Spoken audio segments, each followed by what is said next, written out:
শীতে যুক্তিবিদ্যা নিয়ে তেমন কেউ ভিডিও বানায় না, কারণ ভিডিওগুলো ভাইরালও হয় না, আর তেমন কোনো ওনাদের বেনিফিটও পাওয়া যায় না। আমি তোমাদের সুবিধার্থে তোমরা যাতে এই কয়েকদিনের মধ্যে পড়াগুলো গুছিয়ে নিতে পারো এবং পরীক্ষায় কমন উপযোগী যেই টপিক থেকে সব সময় একদম প্রশ্ন আছে, ওই টপিকগুলো আমি তোমাদের সামনে তুলে ধরতেছি। এই টপিকগুলো যদি তুমি পড়ে যাও 7টাতে 7টাই পাবে। এর বাইরে তোমার না পড়লেও চলবে। তুমি এই টপিকগুলো যদি পড়ে যাও এর বাইরে তুমি সব কিছু পারবে। দেখো এখানে আমি 3টা অধ্যায় দিছি মোট, যুক্তিবিদ্যা থেকে 3টা অধ্যায়। তুমি প্রথমে দেখবে 6 নাম্বার অধ্যায়, এটা ছোট আছে। 6ষ্ঠ অধ্যায় এটা ব্যাখ্যা বৈজ্ঞানিক ব্যাখ্যা, লৌকিক ব্যাখ্যা, এগুলা হচ্ছে সব ঘ নাম্বারের প্রশ্ন দিছি। তুমি যদি এগুলা পড়ে যাও, যদি ভালোভাবে তোমার থেকে মুখস্থ থাকে, পড়া থাকে, বুঝে থাকো, তাহলে তুমি খ নাম্বারেও আসলে পারবে। যেমন বৈজ্ঞানিক ব্যাখ্যা কি, এটা খ নাম্বারে আসতে পারে। আবার তোমার MCQতে আসতে পারে বৈজ্ঞানিক ব্যাখ্যা কি, বৈজ্ঞানিক ব্যাখ্যার সংজ্ঞা, এগুলা যদি সব কিছু তোমার মুখস্থ থাকে, উদাহরণ সব কিছু যদি থাকে তোমার, শুধু ঘ না, আমি গ্যারান্টি দিচ্ছি তুমি খও পারবে, আবার MCQও পারবে। তুমি সব কিছু পারবে। এই টপিকগুলো দেখে যাও শুধু। দেখো আমি তোমাকে 6ষ্ঠ অধ্যায় 3টা মাত্র, শুধু 3টা অধ্যায় দিছি। তুমি যদি 3 ঘন্টা না, তুমি যদি ভালো করে 5 ঘন্টাও দেখো, তাইলে এই সব অধ্যায় একদম তোমার আয়ত্তে চলে আসবে। দিনের মধ্যে ধরো তুমি একবার ভালোভাবে পড়ে যাবে, বুঝতে হবে না। একবার ভালো করে প্রথমে পড়বে, দ্বিতীয়বার বুঝে পড়বে। এগুলা একদম সোজা। অনেকেই যুক্তিবিদ্যাতে ফেল করে, এগুলা ফেল করার কোনো কারণ আমি দেখতেছি না। এইগুলা এতই সোজা, তুমি একবার পড়লে বুঝতে পারবে। বৈজ্ঞানিক ব্যাখ্যা কি, লৌকিক ব্যাখ্যা কি। বৈজ্ঞানিক ভিত্তিতে যে ব্যাখ্যা দেয়া হয়, লৌকিক ভিত্তিতে মানে মানুষের ভাষা, লৌকিক মানে মানুষের ভাষা, মানুষের মন গড়া ব্যাখ্যাকে লৌকিক ব্যাখ্যা বলে। এগুলা একদম সোজা ভাই, তুমি পড়লেই বুঝতে পারবে। আর এই বিশ্লেষণ, শৃঙ্খলা যোজন, এগুলা তুমি পড়লে বুঝতে পারবে। এখান থেকে এই সাজেশন থেকে তুমি ক, খ আর MCQ 3টাই পারবে, সাথে গ এগুলাও পারবে। আমি এই লিস্টটা বানাইছি এর জন্য। তোমার ক, খ, MCQ 3টাই কি বোনাস হিসেবে পাচ্ছ। দেখো এই সাজেশনটা যদি ফলো না করো, পরীক্ষার পরে এসে তুমি কান্নাকাটি করবে, বলবে ভাই আপনি কি সাজেশন দিচ্ছেন, সব কিছু তো কমন পাইলাম, তবে আমি শিখে যাই নাই, আমি একটাও পারি নাই আনসার দিতে। এটা তোমার ব্যর্থতা। আমি তোমাকে একদম ফ্রিতে সব কিছু দিয়ে দিছি, তুমি গ্রহণ করো। দেখো পরীক্ষায় ভালো একটা নাম্বার পেয়ে যাবে। প্রথমে 6ষ্ঠ অধ্যায় ব্যাখ্যা সম্পর্কে পড়ে ফেলবে একদম। বৈজ্ঞানিক ব্যাখ্যা, লৌকিক ব্যাখ্যা, বিশ্লেষণ, শৃঙ্খলা যোজন, এগুলো পড়ে ফেলবে। পরে আসবে 4র্থ অধ্যায়ে প্রকল্পে আসবে, প্রকল্প পড়বে।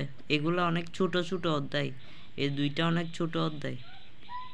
প্রথমে প্রকল্প সম্পর্কে পড়বে, প্রকল্প কি, কাকে বলে, এগুলো 1 নাম্বার প্রশ্নে চলে আসে। কিন্তু প্রকল্প, বৈধ প্রকল্প কি, অবৈধ প্রকল্প কি, সংজ্ঞা, এগুলা শিখবে। প্রকল্পের শর্ত আছে, 5টা শর্ত আছে, এগুলা কি এগুলা শিখবে। তারপর সংকট উত্তরক দৃষ্টান্ত, এটা শিখবে।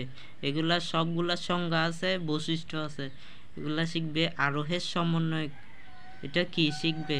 এগুলা সংজ্ঞা তোমার থেকে শিখতে হবে, সংজ্ঞা, বৈশিষ্ট্য। এগুলা সংজ্ঞা আর বৈশিষ্ট্য শিখলে তুমি এই খ নাম্বারেরও উত্তর দিয়ে দিতে পারবে পরীক্ষায়। সংজ্ঞা, বৈশিষ্ট্য শিখলে তুমি খ নাম্বারের উত্তর দিয়ে দিতে পারবে।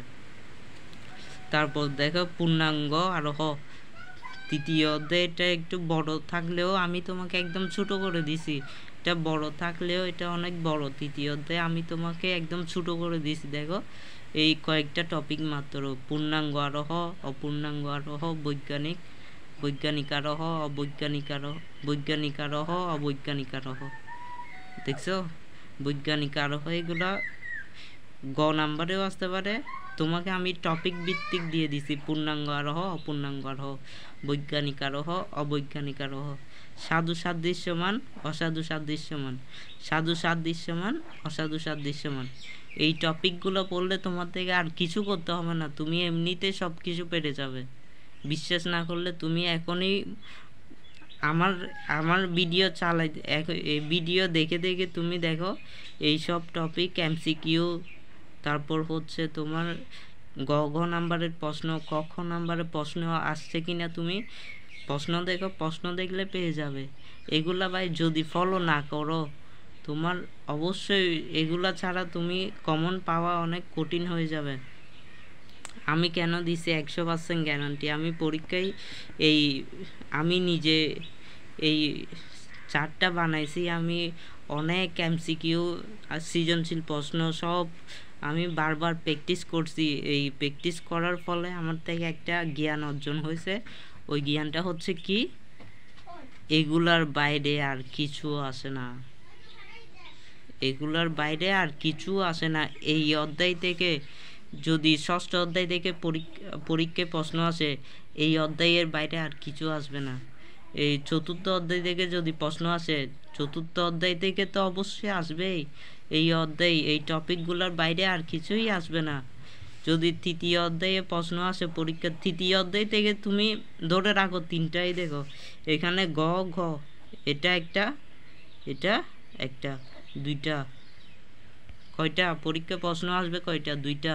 ষষ্ঠ অধ্যায়ে দুইটা প্রশ্ন আসবে, চতুর্থ অধ্যায়ে দুইটা প্রশ্ন আসবে, তৃতীয় অধ্যায়ে তিনটা প্রশ্ন আসবে, তিনটা।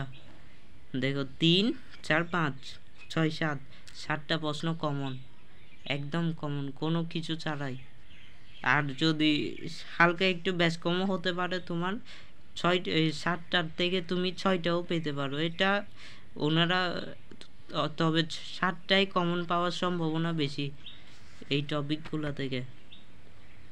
তো বারবার পড়ো, এই টপিকগুলো বারবার পড়ো।